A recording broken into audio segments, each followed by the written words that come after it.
Dios nos exhorta y desafía a que nos levantemos como un ejército. Ahora, cuando nos levantamos como un ejército, Dios no nos quiere preparar para enviarnos a la guerra física, no. Dios quiere que nos preparemos como un ejército para nosotros poder destruir el reino de las tinieblas y cómo poder hacerlo también. Así que yo te invito a que abras la bella, la hermosa y la inalterable palabra de Dios en Apocalipsis capítulo 3, versículo 8. Y dice de esta manera: he aquí he puesto delante de ti una puerta abierta, la cual nadie puede cerrar. Vuelvo a repetir el versículo. He aquí he puesto delante de ti una puerta abierta, la cual nadie puede cerrar. Que el Señor bendiga esta porción de su palabra. Amén. Este versículo es parte del mensaje dirigido a la iglesia de Filadelfia. Una iglesia que tenía pocas fuerzas, pero que había guardado la palabra de Dios. Habían soportado la oposición y no habían adoptado las tendencias malas de otras iglesias. Tenemos mucho que aprender aquí, ¿verdad que sí? Por tal motivo el Señor les dijo que Dios había abierto una puerta que nadie podía cerrar. Al igual que en aquel entonces, necesitamos nosotros un ejército de valientes que no se detenga ante nada, que sepa vencer al diablo para que el Espíritu de Jehová levante bandera. Porque nuestro Dios es Jehová Nisi, nuestro estandarte, nuestra bandera. ¿Por qué cada nación tiene una bandera? ¿Nos hemos preguntado esto? Bueno, la razón es porque la bandera se emplea como señal o distintivo de esa nación. Y el Señor es nuestra señal, el Señor Jesús es nuestro distintivo. No hay fuerza en el reino de las tinieblas que puedan cerrar las puertas que Dios ha abierto para nosotros. El diablo quiso cerrar puertas y yo estoy segura que tú puedes dar testimonio de esto, que en tu vida el diablo quiso cerrar puertas. En mi vida quiso cerrar puertas. Pero el diablo cometió un error. ¿Cuál fue el error? Que se olvidó que las llaves las tenía Jesucristo. Así que las puertas que él quiso cerrar, el Señor las abrió delante de nosotros. Cuando Dios cerró la puerta del arca, nadie la pudo abrir. Ni siquiera el mismo diablo pudo abrir esa puerta. O sea que no habrá diablo que pueda frenarnos porque Dios ha abierto la puerta delante de nosotros que nadie podrá cerrar. Grábalo en tu mente. Dios ha abierto una puerta para ti que nadie podrá cerrar. Los ojos de Jehová rodean toda la tierra con visión de ver una nación cambiada, tocada y sacudida por el Espíritu de Dios y el poder de Dios. Yo creo que Dios está un poco triste de ver realmente lo que está sucediendo en nuestra sociedad. Él quiere ver que la iglesia esté fuerte, que la iglesia sea valiente, que la iglesia no sea temerosa, que la iglesia realmente le crea a Él en todas las cosas, ¿verdad? Dios le dio a David un grupo de hombres, y escuchen los hombres que Dios le dio a David. Porque a veces nosotros pensamos, bueno, el Señor cuando usó a sus siervos que, cuando escuchamos sus nombres decimos, ¡ay, qué barbaridad! ¡Qué tremendo que fue David! ¿Cómo quiero ser yo como David, verdad? Que el Señor me use como David. Pero David era un hombre de carne y hueso como nosotros. Cometió errores igual que los cometemos nosotros. Pero a Dios le plació usarlo y eso es lo lindo. Pero bueno, Dios le dio a David, escuchen, ¿qué clase de hombres? Si yo digo, bueno, David es conforme al corazón de Dios y Dios lo usó e hizo destrezas, hizo grandes cosas para Dios, lo primero que llega a mi mente es que Dios le dio hombres capacitados, hombres inteligentes y hombres preparados para vencer la guerra. Lo primero que viene a mi mente. Sin embargo, el Señor le dio a David, escuche bien, para levantar un ejército. ¡Qué tremendo! No lo entiendo a Dios cómo hace las cosas. estaban cansados, esos hombres. ¿Quién quiere levantar un ejército de gente cansada? ¿Verdad que sí? No nos promete mucho, al contrario. Estaban angustiados. Ahora, ¿usted quiere hombres así? Que estén alrededor suyo, cansados y angustiados. Ay, Dios mío, si ya estoy yo cansada y angustiada, ¿para qué quiero a otros que me ayuden? ¿Verdad? A cansarme más y angustiarme más. Eran endeudados y también amargados. ¡Wow! ¡Qué listita! ¡Qué características que tenían estos hombres! Ahora, David tenía que trabajar con ellos. Vayamos a 1 Samuel, capítulo 30, versículo del 1 al 10. Y nos dice de esta manera: cuando David y sus hombres vinieron a Siclag, al tercer día, los de Amalec habían invadido el Negev y a Siclag, y habían asolado a Siclag y le habían prendido fuego. Y se habían llevado cautiva a las mujeres y a todos los que estaban allí, desde el menor hasta el mayor. Pero a nadie habían dado muerte, sino se lo habían llevado al seguir su camino. Vino pues David con los suyos a la ciudad, y aquí que estaba quemada, y sus mujeres y sus hijos e hijas habían sido llevados cautivos. Entonces David y la gente que con él estaban alzaron su voz y lloraron, hasta que le faltaron las fuerzas para llorar. No es para menos, ¿verdad? Versículo 5.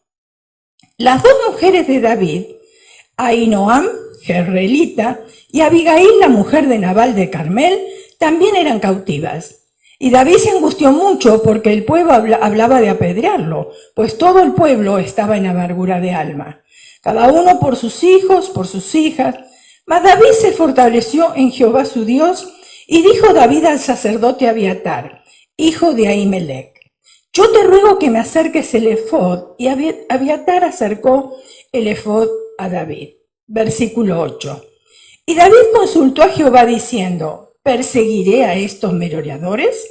¿Los podré alcanzar? Y él le dijo: síguelos, porque ciertamente los alcanzarás, y de cierto librarás a los cautivos. Partió pues David, él y los 600 hombres que con él estaban, llegaron hasta el torrente de Besor, donde se quedaron algunos.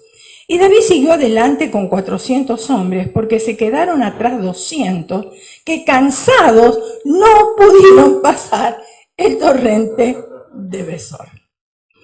Eso es lo que Dios le había dado a David para que levantara. Y Dios nos dice a nosotros hoy en día, especialmente a los líderes: levanten un ejército de hombres y mujeres. Ahora, por lo que yo entiendo, un ejército debe estar unido y un ejército trabaja en equipo. Al Señor no le gustan los llaneros solitarios. No les gustan aquellos que solamente están pensando cómo les va a usar, quién soy yo me tengo que lucir y yo me tengo que hacer ver. Dios no trabaja con los llaneros solitarios, Dios trabaja en equipo.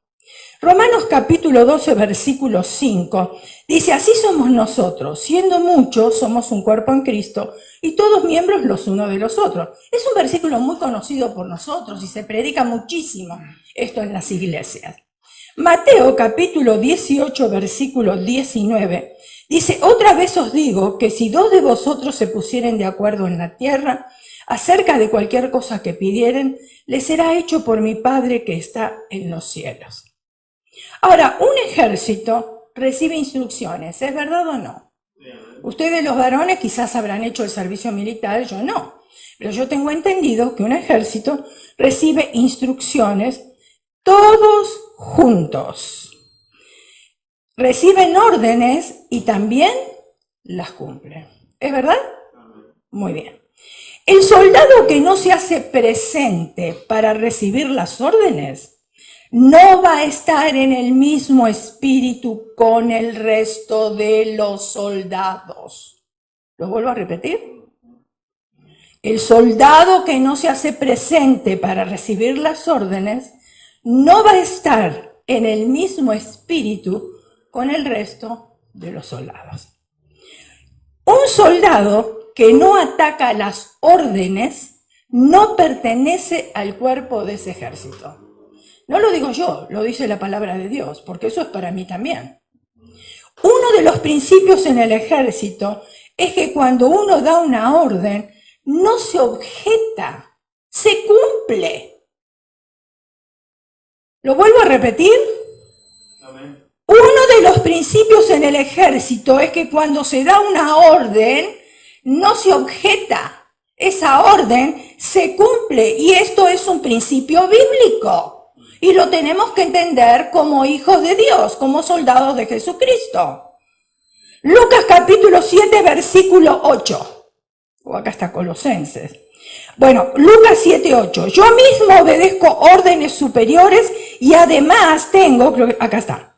Y además tengo soldados bajo mi autoridad. Le digo a uno ve y va, y al otro ven y viene. Le digo a mi siervo, haz esto y lo hace. Cuando nosotros estamos obedeciendo a los líderes terrenales, estamos obedeciendo a Dios. El que no obedece a los líderes terrenales no está obedeciendo a Dios. Es muy sencillo, muy sencillo. Esto ha sido un concepto que se ha olvidado entre los soldados que militamos en el ejército del Señor. Cada quien hace lo que se le viene en gana. Cada quien hace lo que le parece. Cada quien piensa lo que quiere. Cada quien cree que sabe más que el líder. Pero la palabra es clara y todos en algún momento estamos bajo autoridad. Todos.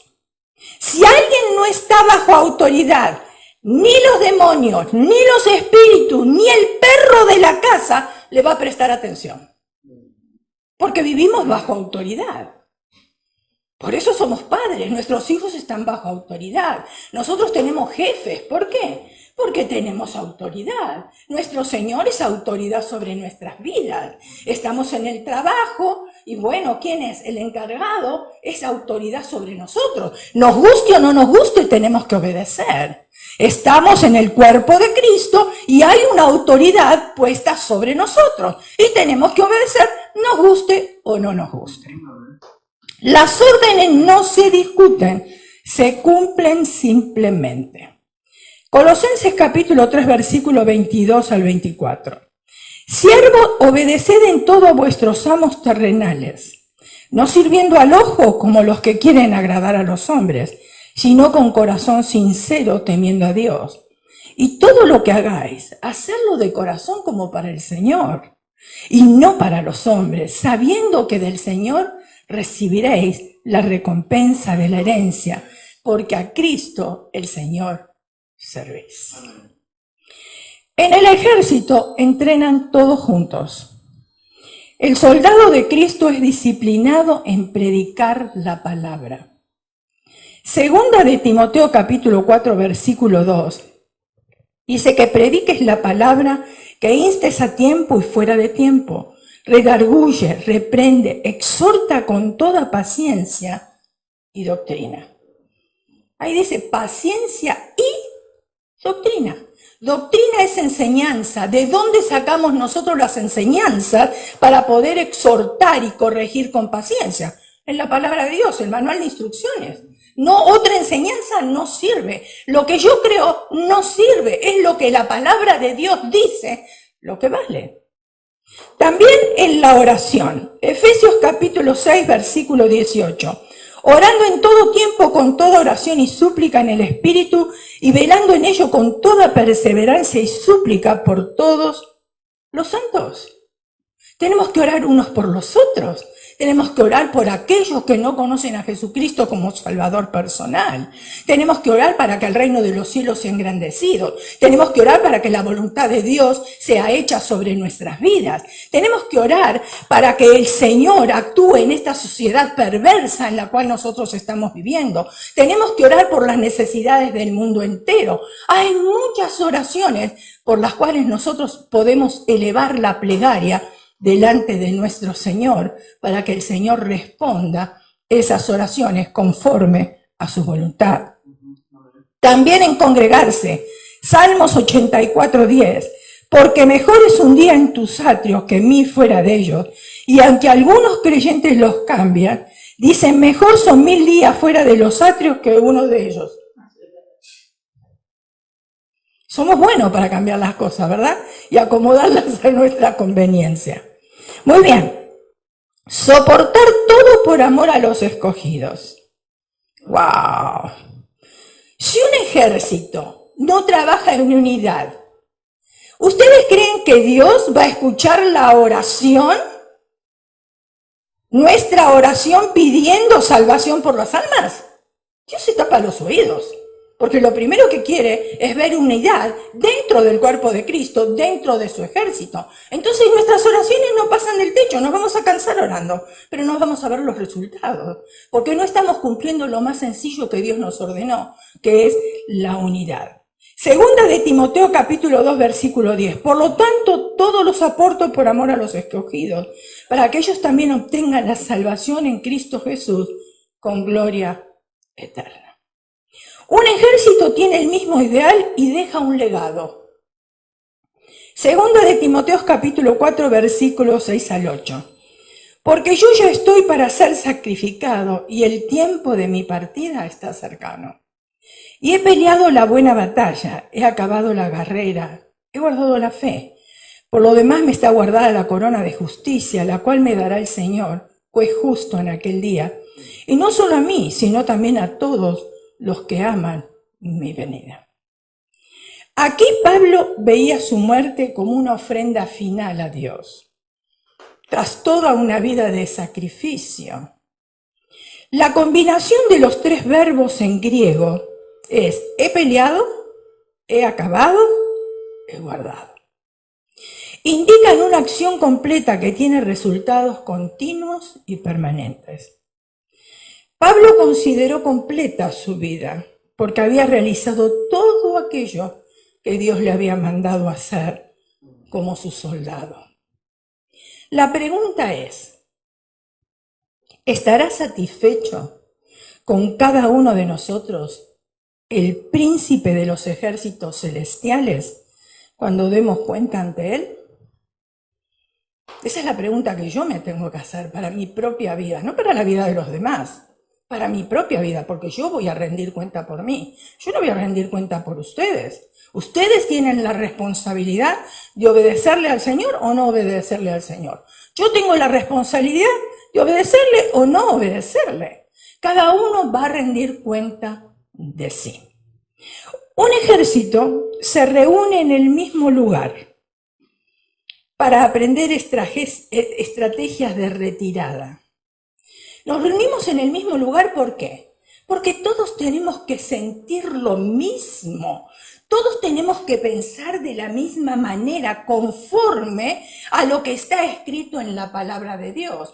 ¿Cómo vamos nosotros a usar estrategias para poder vencer al enemigo? Y también para planear la retirada. Génesis capítulo 31 versículo 12 nos dice que José huyó de la presencia de la esposa de Potifar. ¿Ustedes se acuerdan? Temeroso de Dios. Conocía lo que Dios quería. Él quería agradar a Dios y prefirió hacer ¿qué? Huir. Primera Corintios capítulo 6 versículo 18 nos dice que huyamos de la fornicación. Tenemos consejos de las cosas por las cuales nosotros necesitamos huir. Primera Corintios capítulo 10 versículo 14 nos llama a huir de la idolatría. ¿Qué es la idolatría? Ay, miren, a veces nosotros creemos que la idolatría es un pedazo de yeso, un pedazo de madera, un pedazo de hierro que fabricaron los hombres. Y no es eso solo. Idolatría puede ser mi cónyuge. Idolatro a mi cónyuge hasta cansarme. Eso es idolatría. La tengo en primer lugar, lo tengo en primer lugar antes que al Señor. Idolatría pueden ser mis hijos. Los tengo a mis hijos antes que al Señor. Agrado a mis hijos antes que al Señor. Idolatría puede ser mi casa. Tengo a mi casa antes que al Señor. Idolatría puede ser un automóvil, puede ser el trabajo, pueden ser tantas otras cosas. Idolatría, todo lo que es idolatría porque está ocupando el lugar de Dios. Tan sencillo como eso. Entonces no son los pedazos de yeso, de madera, de hierro fabricados por manos de hombres. Hay un montón de otras cosas que son llamadas idolatrías. Segunda de Timoteo capítulo 2, 22 nos llama a huir de las pasiones juveniles. Y claro, esto es para los jóvenes. Y yo fui joven.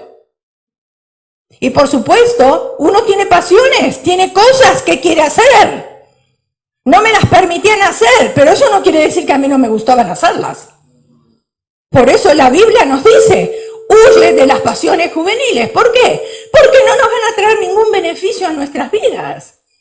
Miren, estaba escuchando en las noticias, ahora hay un nuevo reto, el reto del Benadryl. Los jóvenes toman Benadryl en cantidad hasta que ellos están en otra atmósfera, en otro lugar, que están ahí vagando. O sea, huye de todas esas cosas. Pero para huir de todas esas cosas, tiene que haber un hogar donde realmente los padres estén preocupados y estén ellos al tanto de lo que está sucediendo con los jóvenes, para poderle explicar a estos jóvenes que esas cosas no convienen. El fentanilo, ¿a cuántos jóvenes está matando? A un montón de jóvenes. Y no se para, y sigue, y sigue, y sigue, y sigue. Y el espíritu de Herodes y el espíritu del rey de Egipto sigue vigente. El rey de Egipto quería matar a Moisés, si ustedes se acuerdan, que lo tuvieron que esconder en una arquilla. El rey de Herodes quería matar a todos los niños para matar a Jesús. Y ese espíritu sigue vigente todavía en el día de hoy, que quiere matar a nuestros niños y a nuestros jóvenes. Quieren hacerlos desaparecer, porque ellos son el futuro líder de mañana. Y no quiere el enemigo que estos jóvenes crezcan en santidad, que estos jóvenes realmente adoren al mismo Dios que están adorando sus padres. Déjeme decirle algo más. Dios continúa diciendo, ese ejército necesita aprender para tener fuerza espiritual. Y esto es sumamente importante, hermano, y lo tenemos que grabar en nuestro corazón. El esfuerzo que yo pueda hacer, pero sin talento, es una situación deprimente. Lo vuelvo a repetir. El esfuerzo sin talento es una situación deprimente. Pero el talento, si yo me creo que tengo mucho talento y no pongo nada de esfuerzo en mejorar, es una tragedia. Yo por más que tengo talento, tengo que poner el esfuerzo para mejorar. Y el esfuerzo que voy a poner, tengo que tener un talento. Dios nos habla a nosotros de desafíos. ¿Qué es desafío? Desafío es un reto, empresa difícil a la que hay que enfrentarse, oposición y contradicción. Ahora dígame usted a mí, ¿servir al Señor no es una empresa difícil? Mira, si tú te crees que te van a tirar una alfombra roja y con pétalos de rosa, te han vendido un evangelio que no es el verdadero. Porque es la verdad. Ahora, ¿nos tenemos que enfrentar a la oposición, a la contradicción? Sí. Ese es el verdadero evangelio de Jesucristo. Si el Señor Jesús también tuvo que enfrentarse a la oposición, a la contradicción, ¿cuánto más nosotros? Vamos a enfrentar más desafíos, retos que el ministerio nos pone adelante. Y necesitamos, como David, un ejército de valientes. No un ejército de cobardes, que no puede llegar, que no tiene tiempo, que está ocupado, no tengo ganas, estoy desanimado. Porque así nunca vamos a formar un ejército. Imagínense ustedes en el ejército físico, acá terrenal, que vaya y le diga al comandante, hoy yo no me voy a presentar porque no tengo ganas. No voy a presentar porque no puedo, tengo otra cosa para hacer. Entonces, ¿qué hace? No es parte del ejército. Tranquilo, no es parte del ejército.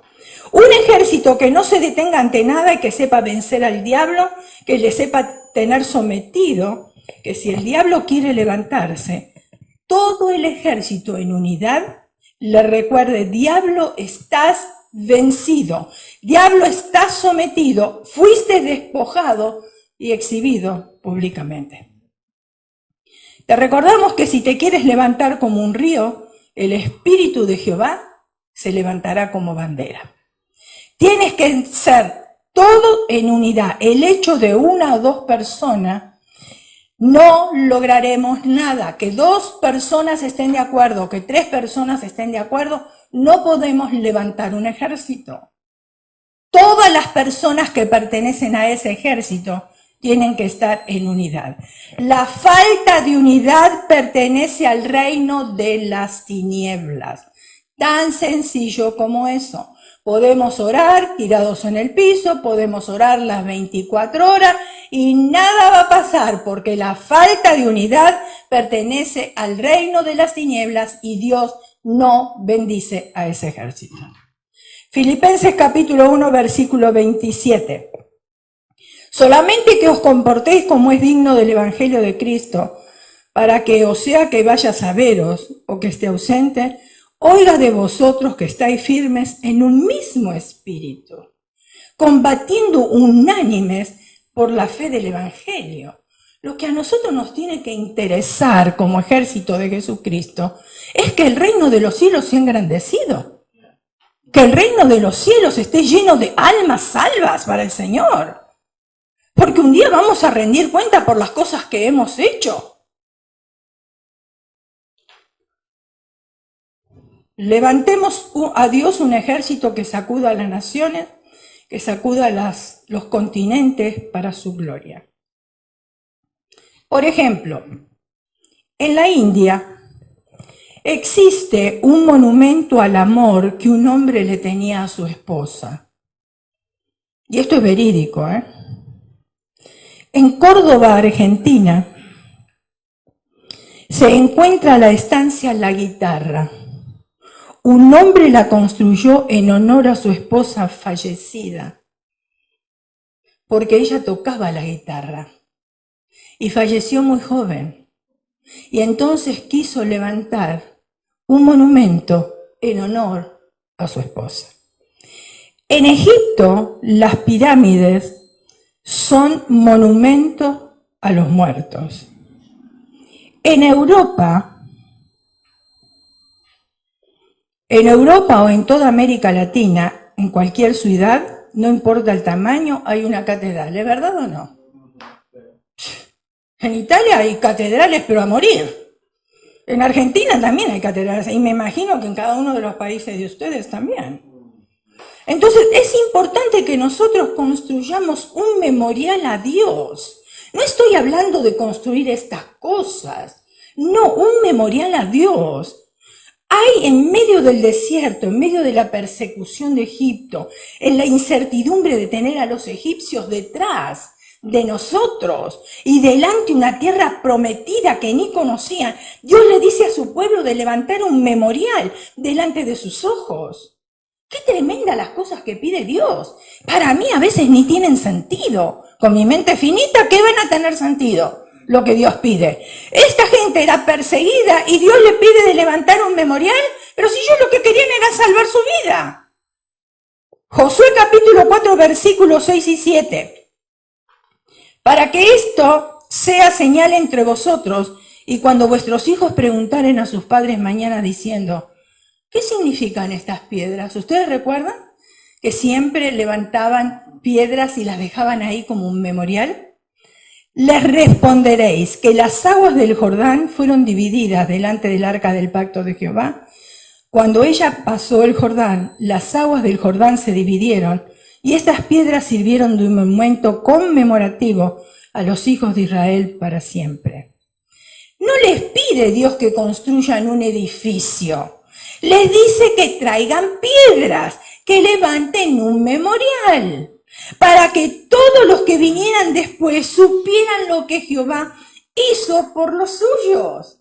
Si nosotros no le hablamos a nuestros hijos de la grandeza del Señor y no dejamos una herencia y un memorial en ellos, ¿cómo ellos van a conocer la grandeza que nosotros hemos experimentado en el Señor?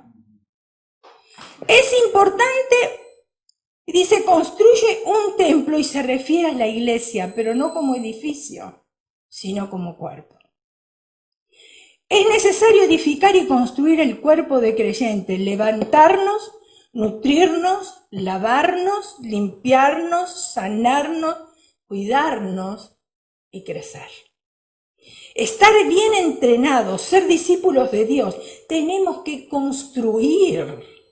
David comenzó con lo negativo. Sus hombres no venían con dinero, venían endeudados. Pero eso no fue un obstáculo para levantar un ejército. No venían contentos, venían angustiados.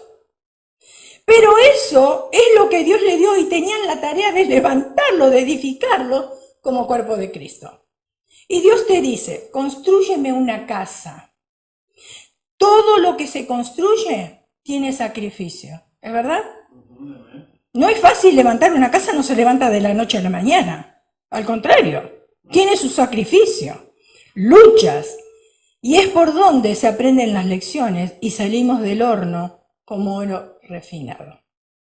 Contaba un pastor que cuando quiso comprar un terreno para edificar una iglesia, le dijo a los miembros que quería comprarlo, el terreno, en un buen lugar. Una familia se levantó y le dijo, pastor, ¿qué le pasa a usted? ¿Le dio lugar al espíritu de orgullo? ¿Por qué quiere comprar un terreno en el mejor lugar? ¿Por qué quiere gastar esos miles de dólares? ¿Por qué no compramos una esquinita? Compremos un terrenito. Construyamos una iglesita, todos los hitos. Levantemos y ponemos una entradita. ¿Para un Dios tan grande, todo pequeñito? Y la gente, dentro del pueblo del Señor, cree que es humilde hablando de esta manera. Mi dinerito, mi casita, mi carrito, mis hijitos. Son hitos que nos tenemos que despojar de esas cosas. Porque nosotros tenemos un Dios grande. Cuando le pedimos a Dios una casa, ¿acaso Él nos da un cuartito? ¿O nos da una casa? Cuando le pedimos a Dios un automóvil, Él no nos dice, ahora te voy a dar el volante y nada más, y después te voy a dar una rueda y después la otra rueda. No, nos da el automóvil completo. Dios dice, constrúyeme una casa, constrúyeme el templo de tu vida. Hazte una prioridad en tu vida en levantar a gente a edificarla. Forjemos una nueva generación.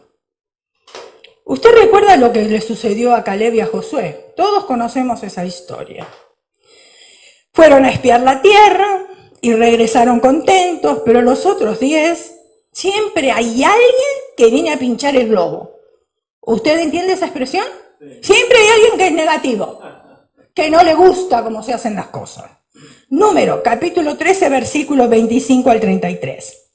Y volvieron de reconocer la tierra a fin de 40 días y anduvieron y vinieron a Moisés y Aarón y a toda la congregación de los hijos de Israel en el desierto de Parán, en Cades, y dieron la información a ellos y a toda la congregación y les mostraron el fruto de la tierra.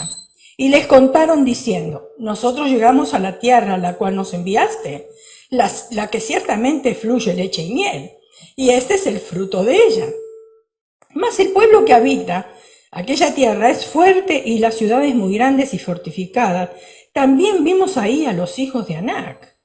Amalek habita en el Negev, el Eteo, el Jebuseo, el Amorreo habitan en el monte, y el Cananeo habita junto al mar y a la ribera del Jordán. Versículo 30.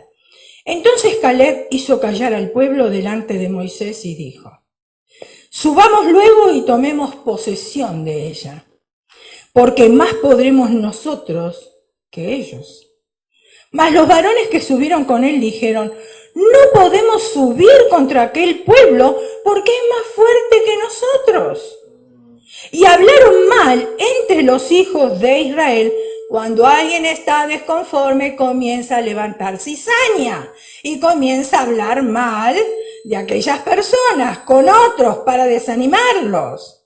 Y hablaron mal entre los hijos de Israel de la tierra que habían reconocido, diciendo, la tierra por donde pasamos para reconocerla es tierra que traga a sus moradores. Fíjense ustedes lo que habían visto esto. Y todo el pueblo que vimos en medio de ellos son hombres de grande estatura. También vimos ahí gigantes, hijos de Anak, raza de los gigantes, y éramos nosotros a nuestro parecer como langostas. A nuestro parecer, ahí está. A nuestro parecer. O sea que dos de ellos vieron todo lo negativo. No había una cosa positiva ahí. Dice, y éramos a nosotros, a nuestro parecer, como langostas, y así les parecíamos a ellos. Los 10 dijeron, hay gigantes, son muy grandes, nosotros somos como langostas delante de ellos. Entonces Caleb se puso de pie y dijo, está Jehová con nosotros, vamos y venceremos. Y Josué dijo, Dios ya nos entregó la tierra prometida. Eso es tener fe, ¿eh? ¿Qué clase de fe? Habían traído el fruto de la tierra prometida y tenían que cargar los racimos de uva. Y los racimos de uva eran tan grandes que entre 2 personas los tenían que cargar. Fíjense ustedes si no era una tierra que producía leche y miel. Pero sus ojos estaban puestos en los gigantes. Entonces dijo Dios, hasta aquí con ellos. Será otra generación la que entre a la tierra prometida. Esta gente no me sirve, en otras palabras. Demasiado negativos. Nunca van a hacer nada, nunca se van a levantar, porque todo lo que ven es negativo. Con excepción de Josué y Caleb, ninguno de los demás entró a la tierra prometida. Después el Señor, que sí que triste, ¿no? El Señor le dice, edifícame un altar. El ejército significa que tenemos discernimiento donde estamos. Si construimos una casa es porque tenemos visión. Preparemos una nueva generación porque tenemos esperanza en el futuro. Por todo se reduce a este último punto. Levántame un altar o edifícame un altar. El verdadero avivamiento, escuchemos bien, porque se habló mucho de un avivamiento que estuvo sucediendo últimamente, pero que ya no se habla más. El verdadero avivamiento es el poder de Dios para darle un despertar a nuestra nación. Avivamiento significa poder del Espíritu Santo para transformar. Avivamiento, muchas veces nosotros creemos que es danzar, que es gritar, que eso es avivamiento. No, avivamiento es mucho más que eso. Avivamiento significa que el poder del Espíritu Santo va con nosotros para que seamos un agente de esperanza y de transformación. Necesitamos levantar un ejército, necesitamos levantar santidad en el altar de nuestro corazón. Necesitamos levantar a todos los que están a nuestro lado y vamos a levantar a la gente para que sea mejor que ayer. Ese es el propósito de Dios, lo que Dios nos encomendó a nosotros. La sangre de Cristo fue derramada por algo y vamos a predicar las buenas nuevas de salvación. Jeremías capítulo 29, 11. Porque yo sé los pensamientos que tengo acerca de vosotros, dice Jehová.